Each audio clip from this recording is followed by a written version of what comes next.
Hello and welcome to the Archbishop Fulton J. Sheen Center for Thought and Culture online. I'm David DeSerto, Interim Executive Director. The Sheen Center is an initiative of the Archdiocese of New York to engage, elevate, and evangelize culture through the arts and thoughtful discourse. If you haven't done so already, please like us on Facebook, subscribe to our Sheen Talks YouTube channel, and go ahead and click that bell icon for future notifications. I'd like to thank our friends at the National Review Institute's Center for Religion, Culture, and Civil Society for co-sponsoring today's conversation. And it's going to be a good one. We're delighted and honored to be joined today by Archbishop Charles Chaput, Archbishop Emeritus of Philadelphia, to talk about his new book, Things Worth Dying For: Thoughts on a Life Worth Living, from Henry Holt Publishers, available on Amazon and wherever books are sold. Joining him is Kathryn Lopez from the National Review Institute and a frequent Sheen Center contributor. Your Excellency, Kathryn, welcome to the Sheen Center. Thank you, David. Oh, it's good to have you. Good to have you back, Kathryn, as well. And Your Excellency, it's hard to believe that it's been, I think, about 4 years since you were at the Sheen Center to speak about your previous book, Strangers in a Strange Land. So it is so nice. It is such an honor to have you back, even if just virtually. Well, thank you very much. I appreciate the invitation both times. I wish this were face-to-face rather than online, but that's the way things are these days, I guess. Absolutely. That seems to be the case. Thanks for making the time, Archbishop. And your publisher is going to be mad at me because I've lost the cover. But this is a sign of a very loved book. Well, there we go. There you go. All right. And I've got my love with the Post-it notes. Okay. Thank you. I'll share a little fun fact about Archbishop Chaput. I have long been an admirer of your ability to answer emails very quickly. And I always take that as one thing, a discipline, but also a tremendous sign of respect for people and their time and the fact that they took time to email you. What is your secret for doing that? Well, it used to be, I'm retired now for about 1 year and 3 months, or I guess that's about right. Before that, if you got an email from me between 9 in the morning and 5 in the afternoon, I probably had dictated that to my secretary and sent it to her digitally. Any other time I would be responding by typing it myself. But the wonderful thing is I have a wonderful secretary who types very quickly. So every hour I would dictate for 10 minutes or so, send those to her. Then I go about my business, have appointments and the like. And people also thought I just sat at the computer just waiting for their emails to come in. But while I was talking to somebody else, she was typing out the answers for that hour. So I don't have that opportunity anymore because I'm retired. So I receive many fewer emails than I did while I was working as a local ordinary. But that was a trick. I responded through my secretary during working hours. Well, I'm so glad I asked you that question because you are so much more human to me now. The secretary was the key. Yes, having a good secretary triples one's ability to work. I had the secretary I have, her name is Carrie Covert. She's been with me for 25 years. Wow. She's a consecrated virgin. She worked as my secretary in the Diocese of Rapid City. She traveled to Denver and worked for me during my 14 years there. And she then moved to Philadelphia very faithfully and has served me as a secretary for the last 10 years. Now she's part-time as I'm retired. Okay. I do remember meeting her in Denver when I was out there years ago when you were there. That it is a tremendous blessing, isn't it, to have people around you who you can rely on? Yes, I actually am very grateful also to a gentleman whose name is Fran Mayer. I know you know Fran. Fran has been with me since I've been the Archbishop of Denver through my time in Philadelphia. And he's my other soul, my right-hand man. He's just been extraordinarily part of my ministry too, and I'm grateful for that. And one of the blessings of your retirement is we get another book out of you. But Fran has been doing a lot of writing on his own, and now at the Ethics and Public Policy Center. And so I think that's a great contribution, blessing to America too. Yes, everything he writes is crisp and clear and rather exciting. Generally, very provocative. So I think people ought to pay attention to Fran Mayer. Absolutely. He's probably going to be mad that we just spent so much time on him, but so be it. That's like him. I know he's listening, so I'm sure that he's turned pink in embarrassment. Well, I am so grateful for this time and so grateful for this book. I think the timing, and tell me if you agree, is providential. There's on page 63, you write, many of us, whether we admit it or not, now experience life like survivors of a sunken ship, adrift on a lifeboat, carried along by currents we neither control nor fully understand. The developed world and we who live in it float on an ocean of options and aesthetics. But we thirst. Our cleverness, our wealth, and our distractions can't satisfy the deeper thirst that dries up and deadens our souls.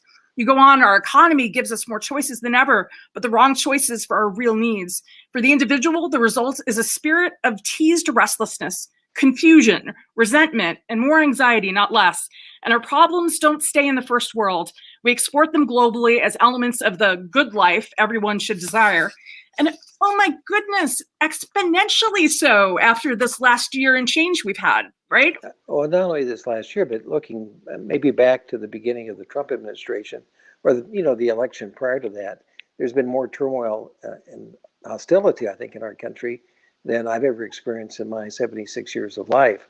And that's also true in the church. Things are very much confused in the church, and people are kind of floating in that atmosphere of anxiety as well.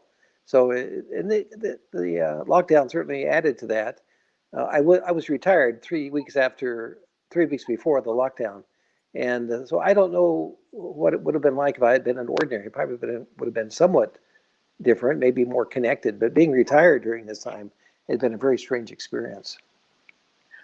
And you talk about in the book the necessity for community, that we're made for community. You talk about how heaven will be a communal experience. So I mean, there's something, I'm not criticizing prudential measures or safety measures, but I almost think there's something diabolical about the word social distancing, or the phrase social distancing, because we can't distance ourselves from one another, right? It leads to more anxiety. I don't know that I will even know I met people during this past year if I just met them with their masks on. I don't just remember people by their eyes. Their whole face is necessary for us to have an experience with somebody. So you might meet people tomorrow that you don't recognize because they had a mask on and were in relationship with you for many weeks. Community is at the heart of who we are. When I studied the Baltimore Catechism as a child, I was told that we're made in the image and likeness of God, and I believe that to be true. But in those days, we kind of interpreted that as having intellect and will, because those are characteristics of the human part of creation. That's not true about other parts of creation.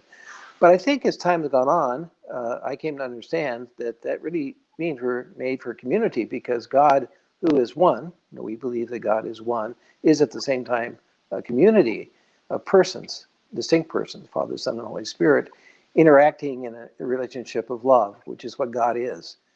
God is love. And so if we're made in God's image and likeness, that means we're made for love, which means we're made for relationships. And if we don't have those relationships, our lives are confused, because we're not able to be ourselves. We're not able to follow the pattern by which we were made. We just celebrated Trinity Sunday on Sunday. Do you worry that Christians don't fully understand what that is? Because it should be so transformative in our lives, and it doesn't seem to be. Well, I often, maybe it's because of my age now, I often refer to my childhood as a kind of a starting point of my own growth and reflection. And I don't think we talked very much about the Holy Trinity in those days. We referred to it as a mystery, which we use as an excuse not to talk about it. It's something we couldn't understand. But the mystery of the Trinity is like the mystery of your spouse. You don't fully understand the person you're married to, even if you know that person better than anyone else. There's always a mystery. And that's what the word mystery means when we apply it analogously to God. It means that we just can't ever fully understand. But we can understand the dynamic life of the Trinity, which is self-giving and love. And that's the pattern of Christian living. That's what Jesus came to teach us about. He died on the cross as an act of self-giving. He became a human being because God wanted to give himself away in love to what was not God, creation, and became part of creation. So the Trinity is really something that we should think about often in order to measure ourselves against. Or are we living up to this image and likeness of God that God created us to be? And it's a reminder when we reflect on the Trinity, isn't it, that we're not alone. You talk about the loneliness epidemic that everyone seems to be talking about, but it's a lie, right? Well, it certainly is a lie. We know that a unique part of the Christian understanding of God is that God created each one of us out of an act of creative love. So none of us is ever alone, because we were imagined into being by God's love, as well as the love of our parents for one another. And that means we can never really be alone. And we're also made to share life with our brothers and sisters. So if we don't have that opportunity and we're lacking something, we'll go crazy, actually, because we're not meant for that. And so the isolation, the lockdown has not been good. And it certainly hasn't been good for our Christian communities, our churches, because it's kept people from making themselves available to the grace that God wants to pour in their lives through the sacraments. And also it means we haven't been there to support one another as the church is supposed to be. It's God calling together his sons and daughters to worship him, but also to love one another. You once said in an interview something that stung at my conscience and continues to, so I'm grateful for it. You said, if we do not love the poor, we will go to hell. I'm pretty sure that's the quote. That's true. So I know here in New York, it's so bleak. You see so many men addicted, passed out on the street in the middle of the day. How is a Christian to deal with that? And as a pastor, what is your advice for people who want to take that seriously? We have to love the poor and the addict and the orphan, but have no idea how to do it, especially when we're dealing with, homeless people who might be on drugs or mentally ill and all these other things. Well, it is a massive problem, and it's a growing problem. Homelessness is terrible, and most of the homelessness in our country is associated with mental illness. There's some of it that's just basically based on poverty, but many of the people who are on the streets really choose to be there because they haven't been able to be comfortable anywhere else. And the temptation, of course, is to see it as a big problem we can't solve, so we don't do anything about it, or we don't even try. I think we need, as a Christian community, to be involved in helping the homeless, providing shelters, providing meals for those who don't want to go to shelters, putting pressure on political leaders to do something about it. It is something that we can do something about. I think that it goes back to the 1950s when we began allowing people to live on the streets as a country without doing much about it. And I think that we need to put more of our resources into finding ways to help people know that they're loved and they belong, and they can share a community with other people. And then also take care of the mentally ill, who can be dangerous sometimes. So it's important for us also, when we're doing this, not to be foolish, but to be careful, but never to give up and keep making ourselves present to the problem and not leave it up to social services. One of the things that is great about the Catholic Church is we have wonderful Catholic social service agencies. In fact, in Philadelphia, we have the largest social service agency in the state of Pennsylvania. And it's really wonderful. But it's not enough for us to give money to Catholic charities and say, no, I've solved the problem. We have to also teach our children to care for the poor. I don't know if you know much about St. Kathryn Drexel. Maybe you're named after her. But, her mother and her dad should also be canonized because they would bring the poor into their home for dinner. And they taught their daughters to care for the poor by that kind of activity. And I think parents really need to pass that care for the poor onto their children as part of a daily Catholic way of living out the gospel. I just visited Kathryn Drexel's tomb actually about 2 weeks ago. I happened to be in Philadelphia briefly, and I actually feel very close to her because she died the year National Review was established. So I always thought, all right, there's some connection there that I'll understand someday. But I really relish in the saints that we have here in the United States, and so many on the East Coast here. Canada, Philadelphia. I think of people who aren't saints too, like Dorothy Day, who I feel like are constantly stalking me to do better on the streets of New York. She really, I had the privilege of meeting her twice Oh, in my very young years. And she was as impressive in person as she is in the books where we read about her. She really was a wonderful example of being a faithful Catholic. She was radical in terms of her politics, but she was very orthodox in terms of her Catholicism and wouldn't tolerate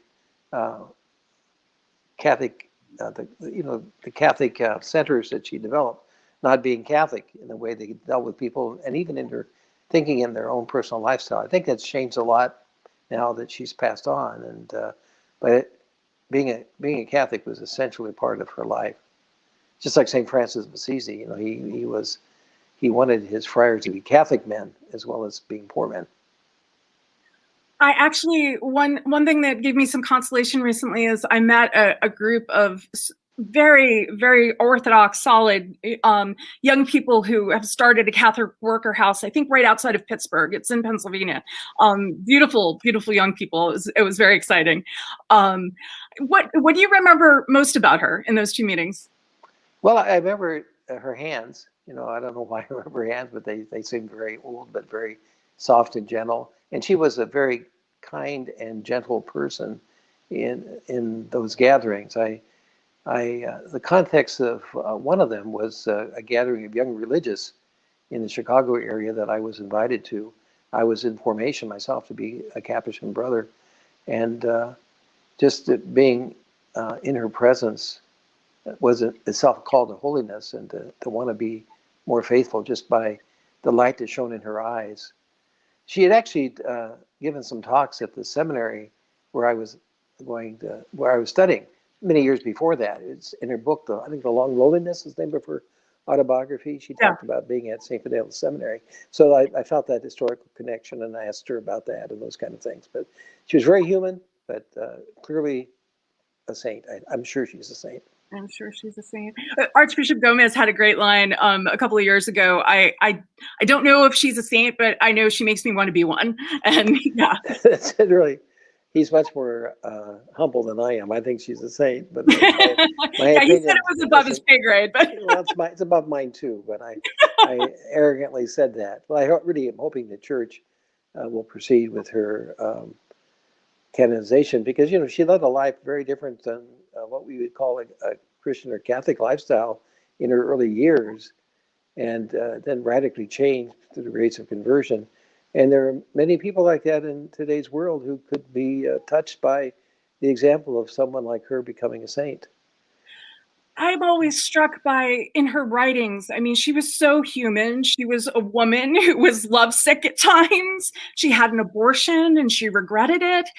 There's so many aspects of her life that could resonate with people and really help them.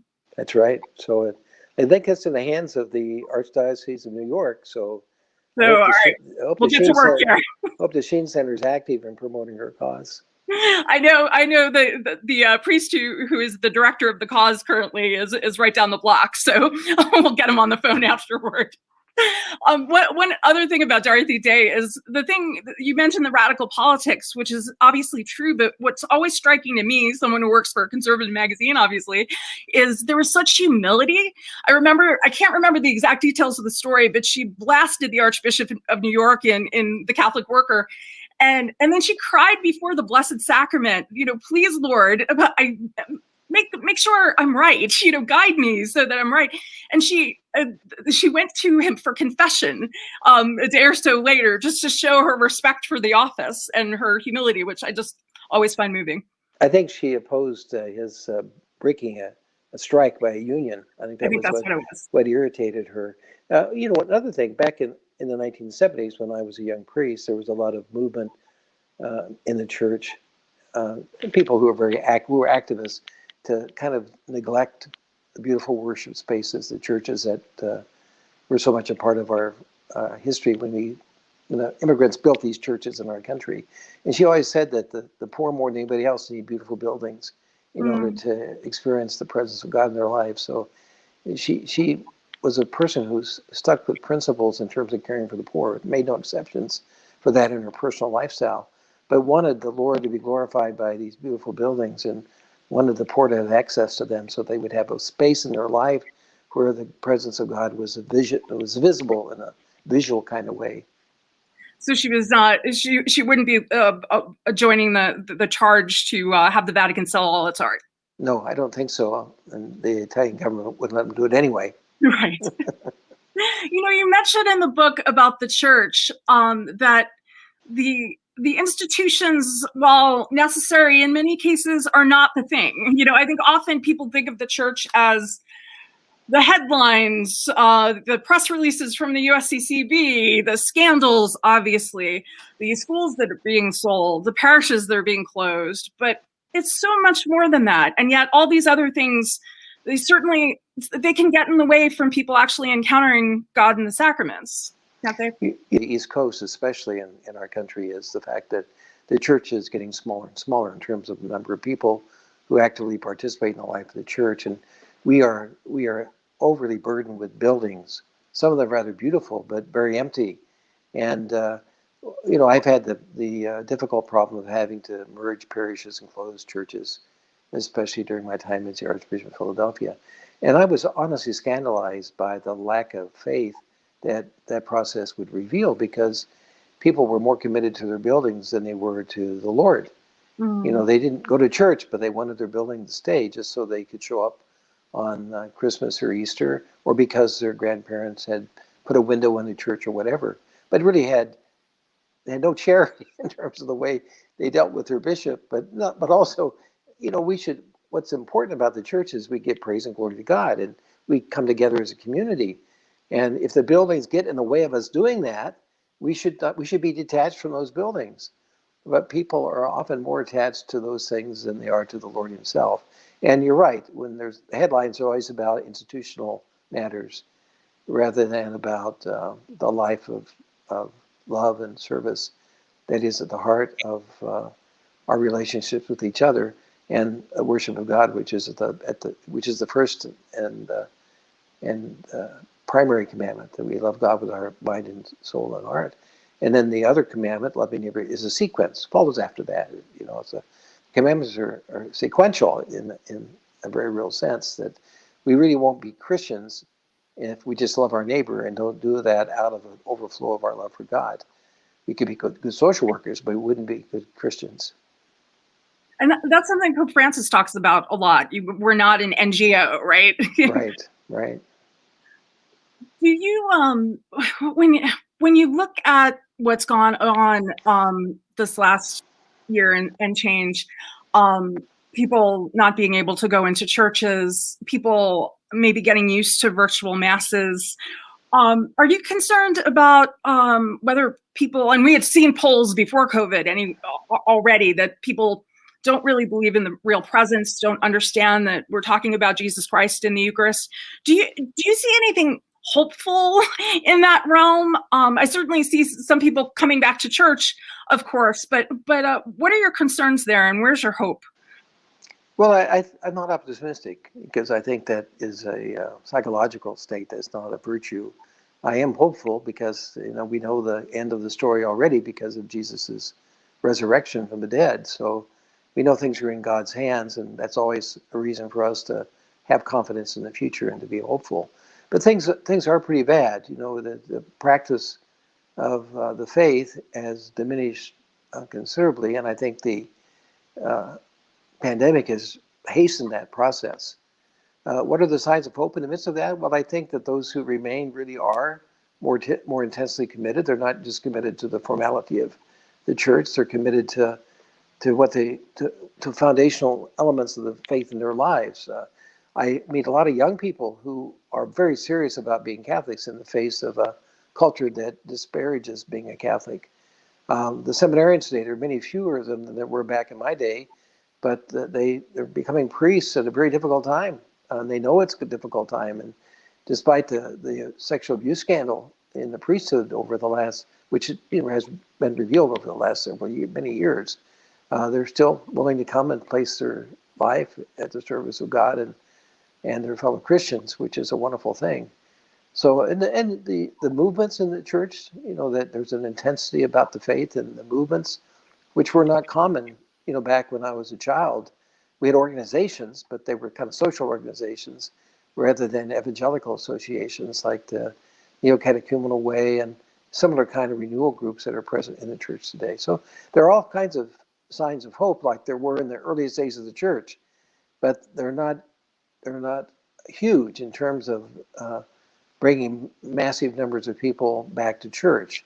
I don't know that we're going to see the kind of church we had in the 40s and 50s replicated in this century, and that just reveals that it was in some ways an empty shell. That there were a lot of people, but there was not a whole lot of faith. The parents weren't able to pass their faith on to their children because they didn't have it, or they didn't know what it would mean to pass on the faith to their children. I'm sure they were good people, but they just didn't. Know their faith well enough to be enthusiastic about it in a way that would capture the imagination of their children. And being a Christian requires one's imagination being captured. It's a great adventure to live as a Christian in today's world, and you have to see it as an adventure rather than a burden, or you won't do it. You talk a lot in the book about the importance of memory and history. And I often think of a quote that Marianne Glendon had a number of years ago, where she talked about how Catholics in America have tended to be chameleons or turtles, blending in with the culture or wanting to hide and hope no one notices that we're Catholic, And I think that's exactly what you're describing with that empty shell. And with some of, folk, actually, I'm thinking a lot of the movements and groups that came out of Denver when you were there, in response to the Pope John Paul II's famous visit there, Fellowship for Catholic University Students, for instance. Those kids are on fire. They are. Enthusiasm and then some. And I never experienced any of that when I was a young man myself, back in the days when I was in college. So that's an example of the enthusiasm for young, among the young, that I was speaking of. Now, it's wonderful, and there are lots of them, but there are not a whole lot of them. Right. The majority of young Catholic adults are really not engaged in the life of the church these days. And the number of people who are in that category of the nuns, NONES, is growing and growing and growing.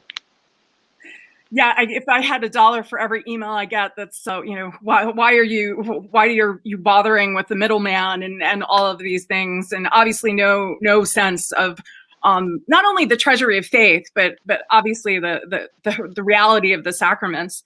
What would you say, Archbishop, to somebody who, and there are a lot of these somebodies who, was abused by a priest, hurt by a priest, or somebody in the church, and so that, and just read the headlines, right? And so there are a lot of legitimate grievances that keep them from going back.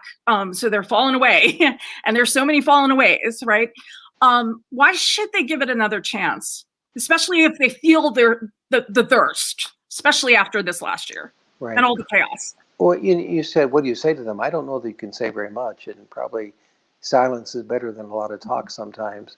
I think it's always important to offer a genuine sympathy and empathy and ask for forgiveness if you're in a position to do that. Like, the leaders of the church need to constantly ask forgiveness for those sins. But the real answer to that kind of person is to invite them to come and see. Mm-hmm. That's what Jesus did to James and John, and that was the beginning of the life of the church. They come and spend time with him, and that grew into the church community that we know today. And I think that the only way that these people will be brought back is if you have a genuine care for them. They know that. They not only do you love them, but they know that you love them. And then you invite them to come back and begin to share the life of the community, which presumes there's a life in the community. Right. It's a terrible thing to bring somebody into the church at Easter and then it's over with for them because there's nobody paying any attention to them. After their baptism and confirmation and first reception of the Eucharist, people pass them quickly, going out of church after Mass rather than inviting them to be a part of a living community of friendship and love. So I think I think the future of the church is small Christian communities of some kind. I don't mean to replace the parish, because you always need to have a parish or something like that. But a parish is never enough today. You need to have real communities of real people who really love the Lord and love one another, that other people are invited into, and they know they're welcome. And also, isn't it stepping up to the plate in the parish? One of my pet peeves is Father won't do this, Father doesn't do this. Don't just ask for adoration. Get 25 people together who are willing to do adoration, and then go to Father. That's exactly right. And most priests, unless there's something wrong with them, would be enthusiastic about responding to that. But it's hard for a priest to just be told, "No, you got to do this." I think we have to do this. We have to see the fact that the laity are co-responsible for the gospel.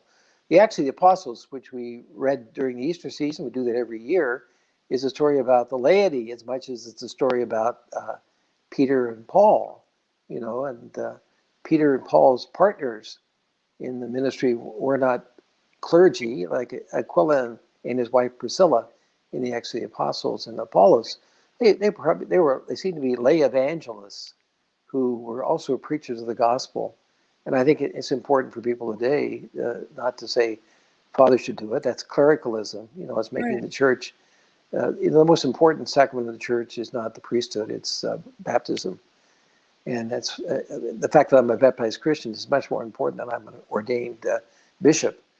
I have unique responsibilities because of my ordination as a bishop, but my identity is to be a baptized child of God. And if we truly appreciated what baptism was all about, that enthusiasm would be through the roof, wouldn't it? It would be. It would be. And also we would be very active in bringing other people to Christ. We wouldn't just be enthusiastic about our own personal religious life, but we want to share the good news. The Christians have always been an evangelizing group because the good news is something that makes you go out and try to make the gospel contagious for other people. One of the things that I love that you talk about in the book is what brings you joy. What brings you joy is people who really suffer and persevere with hope and joy and a trust in God that is beyond anything a human could have on their own. That's right. And it's those kind of people that are supports for us when we're in a bad place and who kind of shove us along when we need to be shoved. Friendship is as much shoving as it is embracing and carrying. And I think it's important for us to see ourselves as Christians who shove other Christians to be more faithful. Well, you talk a lot about friendship in the book, and it reminded me. I just read a galley of a book by an exorcist, and there was a sentence in there that said, "There's no friendship in hell," and I just, oh my goodness, that is a harrowing thought. Why is friendship so essential here? Well, first of all, I comment that it's really true. The sin of Adam and Eve was autonomy. They wanted to do it their way themselves, and that act of isolation, making themselves autonomous from God, made them autonomous from one another. We see it in Adam blaming Eve, and we see it in Cain killing Abel. And so that being alone, doing it your way, rather than being in relationship with God and then love our neighbor, is the source of all sin in the church. And autonomy is very lonely. And our culture is a culture that emphasizes autonomy. We all want our own place, our own way of doing things, or enough money so we don't depend on anybody else, and so we can do it our way. And it's really a destructive kind of place to find ourselves in. One of the reasons that I think your book is so timely is because people are, quote, going back to normal now. And so I see it myself. I've started becoming busier and rushing and forgetting things and all the things I used to do that weren't good. And, kind of speeding through prayer and all the things I shouldn't be doing. And how can we take this moment, which is a transitional moment, and learn from the last year and reorient ourselves toward heaven? I don't think we'll do it unless we align ourselves with a community that helps us to do that. One of the experiences in the early church after the church was no longer criminalized and it became the official religion of the Roman Empire, one of the first things that happened was people began to band together in what eventually became what we refer to as religious life, because they found that living in ordinary society wasn't enough to keep them faithful. They needed the example of other people to walk with them and to be their companions, and they're good examples. And again, I think what you need and what I need in this world where we'll be pushed along by society is kind of a disciplined commitment to belonging to a religious community where we make that a priority, and then that kind of helps us make our decisions about how to spend our time. Now, again, that can be a prayer community, it can be a church, parish, it can be just an association of friends. But an association of friends that doesn't just drink wine together, but also help us review our life.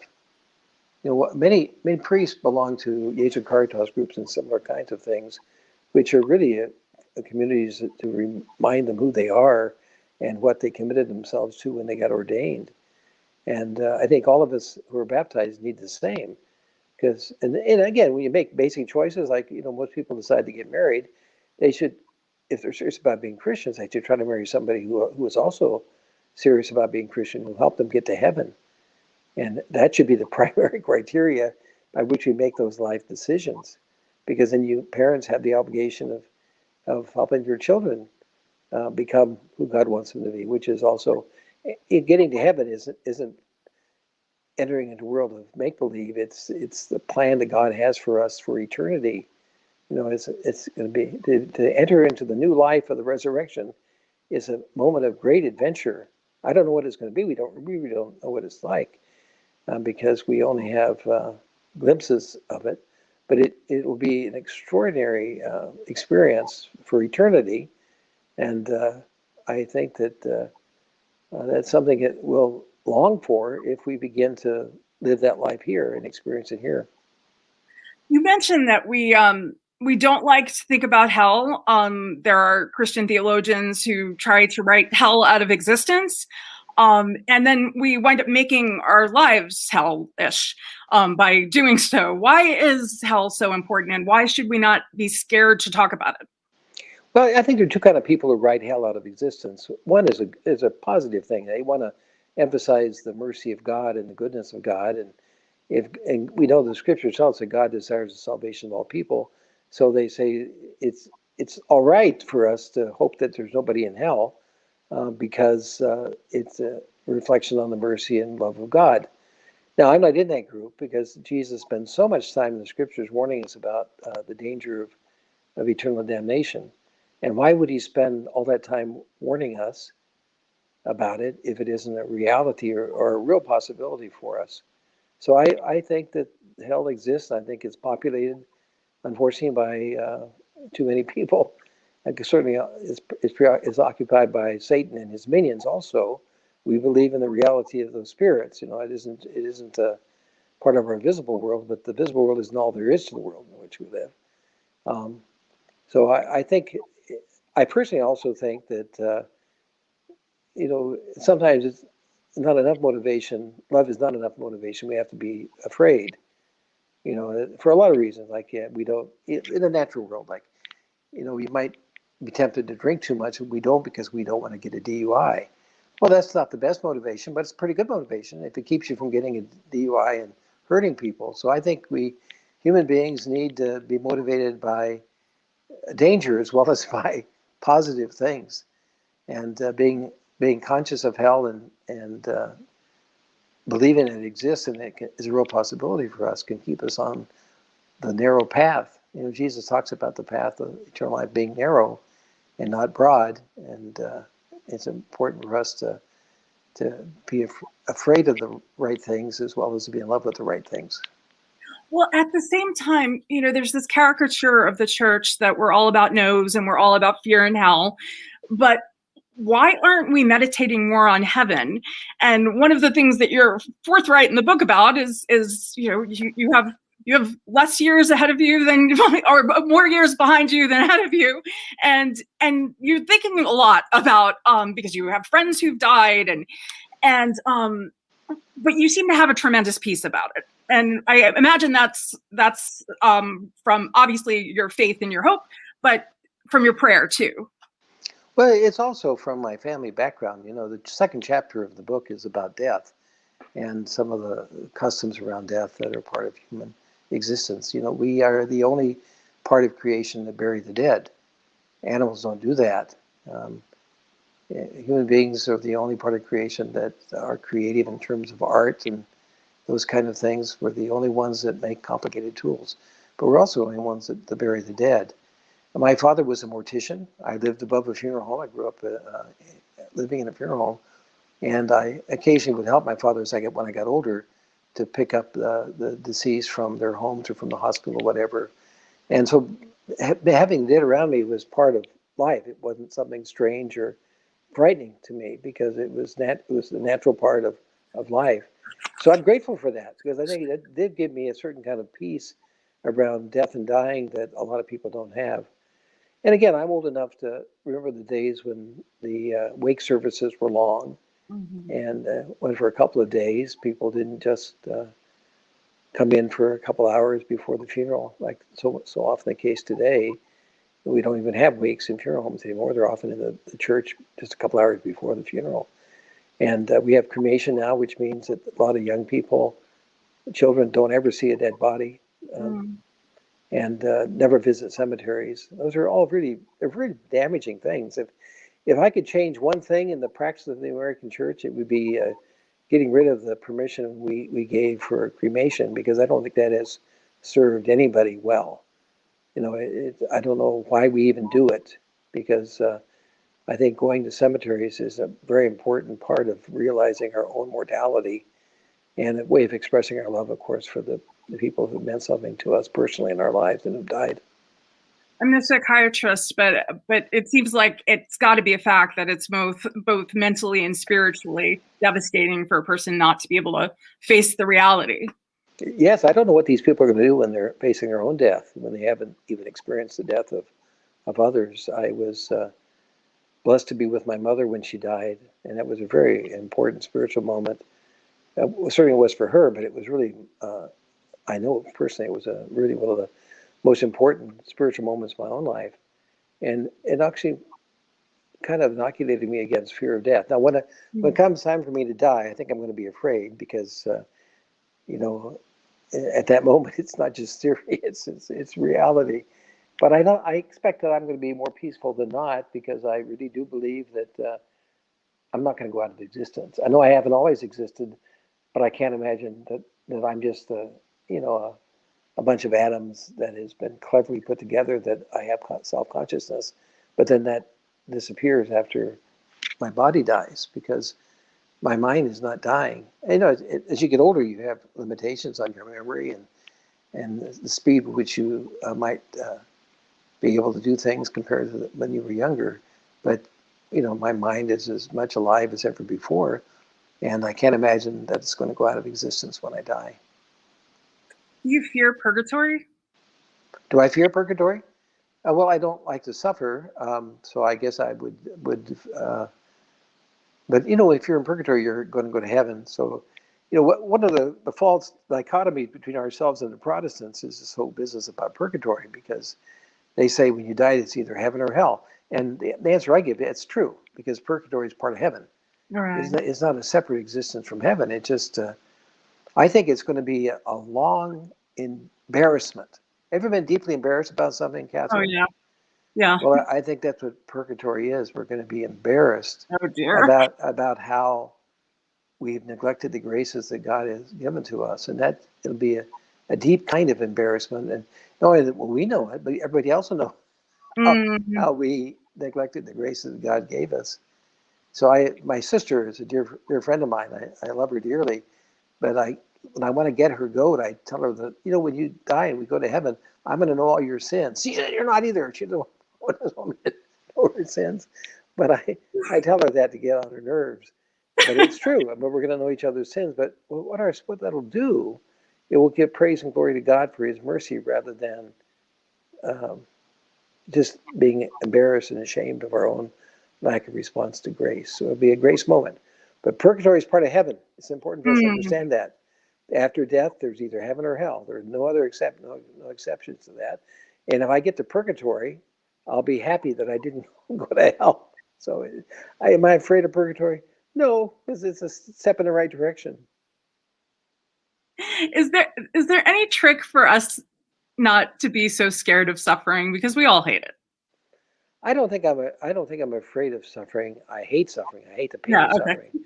But I don't know that we fear suffering so much as we just hate it, and we have reason to hate it because it's a diminishment, and it's not a good thing. If it weren't for original sin, then we wouldn't be suffering like we do. Um, it's important in my preaching through the years for me to constantly say to people that the reason why the crucifix is at the center of our lives, it's the center of Christian life.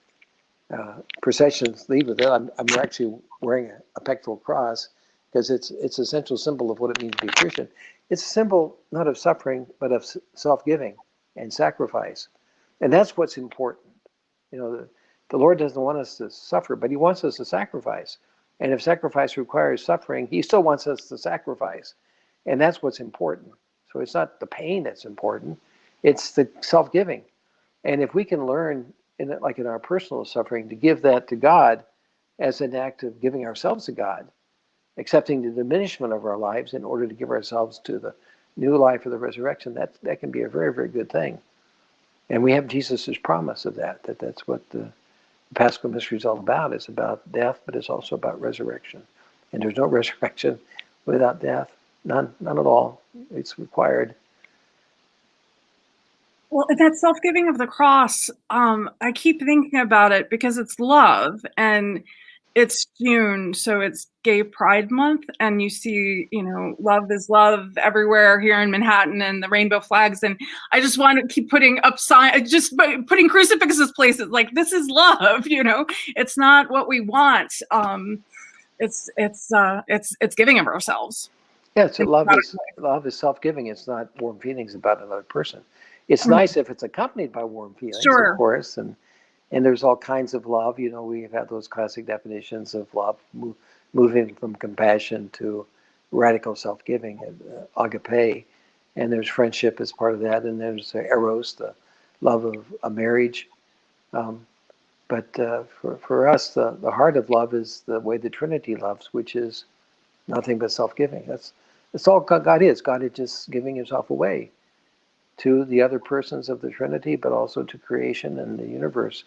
Look at the vast universe in which we are a small speck of sand on a huge beach of other planets and creation and other galaxies. I mean, this is good. I hope that eternity means we're going to be able to explore all that and understand it and be grateful for it. And I'm sure that's what it is. It's entering into the mystery of God and his love and beginning to see and know as God sees and knows. And seeing how all the pieces fit together, right? As we're totally perplexed now on some fronts. Yes. But, there's no clear answer to all the struggles of human existence than Christianity. That's why I'm a Christian, because it makes sense. It answers all the mysteries of life that I've encountered in a way that no other explanation satisfies me. I remember when the Me Too movement started, I thought, my goodness, everything Paul VI said was true in Humanae Vitae. And if we could just introduce people to the theology of the body and so much of the treasury of what the church has to offer, it could just be so life-changing for so many. That's right. And, one of the blessings of being a priest is hearing confessions. And when you hear confessions, you know what Paul VI said in Humanae Vitae is true. Because almost all the biggest struggles, not all of them, but almost all the biggest struggles that most people have deal with somehow managing our sexual desires in a way that's truly generous and self-giving and not selfish and destructive. We only have about 10 minutes left, and I do see people can make comments, and a few have said thank you for this conversation. I want to go back to something you said earlier, Archbishop, about some of the violence that we're seeing, and I was almost stunned by what you said, that you've never seen so much of it in your life. And I wonder, related to Paul VI a little bit in Humanae Vitae, I kept, and you can tell me if I'm crazy, but when we saw all the violence in the street, and as you said, even pre-COVID and pre-George Floyd, there was this anger like never before, and this contempt That's what Arthur Brooks says. It's contempt in his book, and I wonder constantly, like, we've almost had 50 years of legal abortion in America. Of course there's violence everywhere. There's violence after sports games, for Pete's sake. It's like the only thing we know how to do is be violent sometimes. Do you think there's something to that the abortion thing is just so hurtful to the human person and society? Well, it reveals that if we're willing to destroy our fellow human beings at the most innocent and most that's the time when they're helpless in a way that never are, even when they're older in life. It's a sign of a lack of humanity on our part. It was, again, when I was a child, it was hard for me to imagine that a mother's love would ever allow for an abortion. I know there are a lot of pressures on women that lead them to do that, but what makes mothers so special is that they love us no matter what, and they place us before themselves, and they're willing to endure all kinds of things for their children. That's why Mother's Day is so important, and in some ways a much bigger celebration than Father's Day. Though fathers are essential to our lives too. So I think you're right. But I think it's the world that when the world gives up Christianity, and much of the Western world is doing that, it gives up the ability to forgive, which is a unique characteristic of Christianity that you won't find even in Judaism, or you certainly wouldn't find in other world religions, in the way that Jesus embodies forgiveness, a willingness to give up our resentments in order to move forward. Because it's not really moving forward unless you forgive. These resentments accompany you. You're never actually moving forward. And what we're seeing in the cancel culture today is an unwillingness to give up the resentments towards the past. And that's what people don't want to forgive. They want to cancel, which means they want to destroy.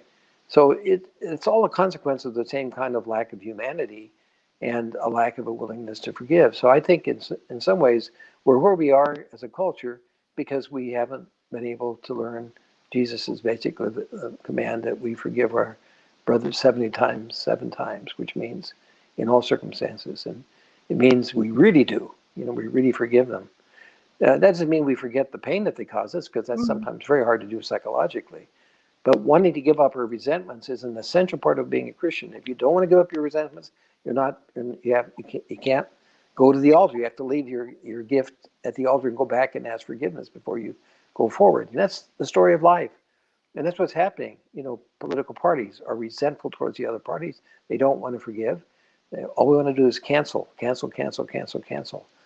And that's just been destructive. So I've never seen anything like it, and I didn't expect to see it at this part of my life. Back in the 1960s, right after the Second Vatican Council, there was a great hope in the church that the new evangelization would envelop all of the differences that we experience in society, that all Christians would come back together, that there would be a union of at least support and love for other religious communities. But things have gotten worse rather than better on all levels of life, I think. One of the things that troubles me most about the cancel culture is the lack of humility. I don't want to be judged on the worst things I've done, and why are we judging other people who have done tremendous things on, yeah. Well, it's true, but look at it closer to home. Divorces are cancel culture. You cancel the relationship of your marriage rather than work it out. Sometimes people have to get separated because of violence and the like, and I think the church has always understood that and is empathetic with people who have those kind of terrible experiences. But if you can cancel a marriage that isn't working out well, you'll probably do that. It's a part of not being able to give up resentments and take a step forward into a better relationship. Well, super briefly, that brings me to something I wanted to ask you about, the World Meeting of Families, and when Pope Francis came to Philadelphia while you were Archbishop.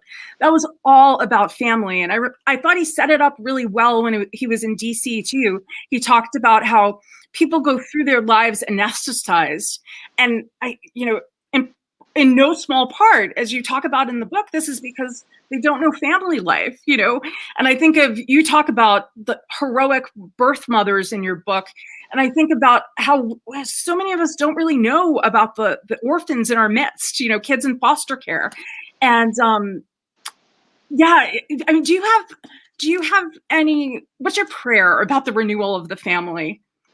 Well, I've been firmly convinced all my life, but in a more intellectual way, probably in a more committed way, that everything comes through the family, everything good and everything bad. Pope St. John Paul II said that, and I think it's absolutely true. And I think that the Catholic Church ought to be very busy about supporting families, because the family it's the miniature church. We've referred to that again in the theology of the church in recent years.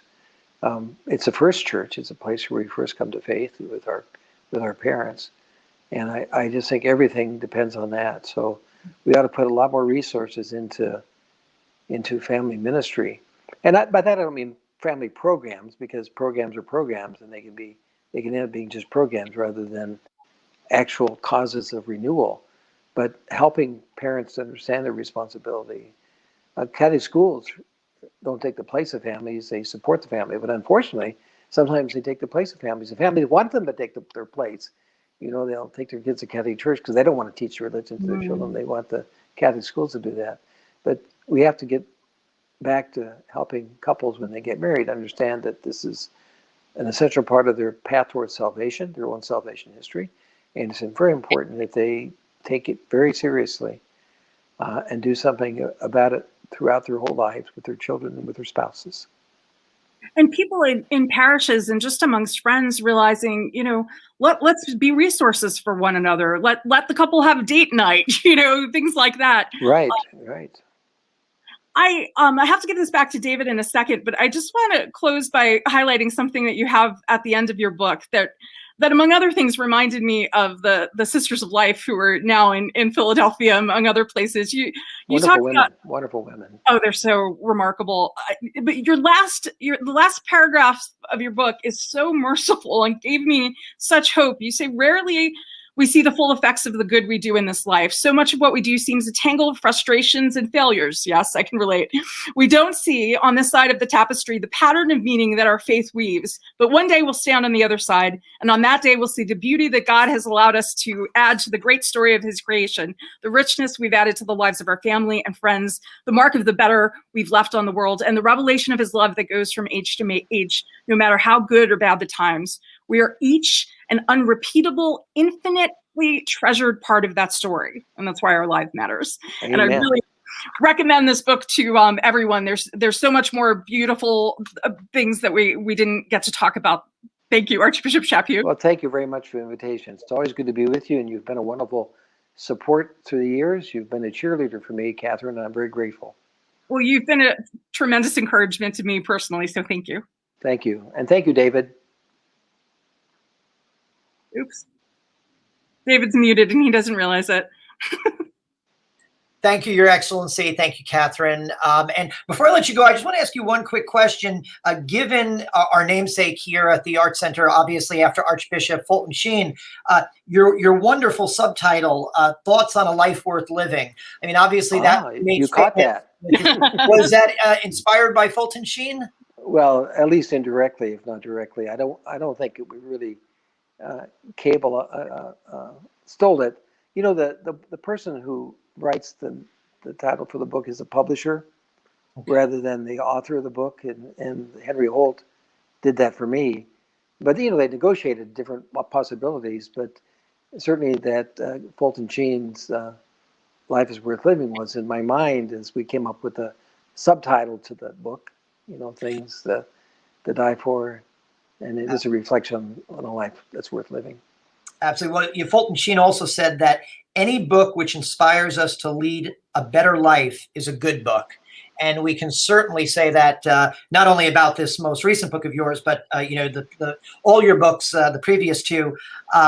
Thank you so much for spending some time with us and for your insights and your wisdom. Thank you, Kathryn, as always, for being such a friend to the Sheen Center. And thank you to our viewers. We hope you enjoyed this conversation. Again, we ask that you like us on Facebook, subscribe to our YouTube channel, and please click that bell icon for notifications of future videos. And if you're able to, we also ask that you consider making a donation to the Sheen Center at this critical time. Again, for all information about our content, you can visit us at sheencenter.org. And until next time, stay safe, be well, God bless.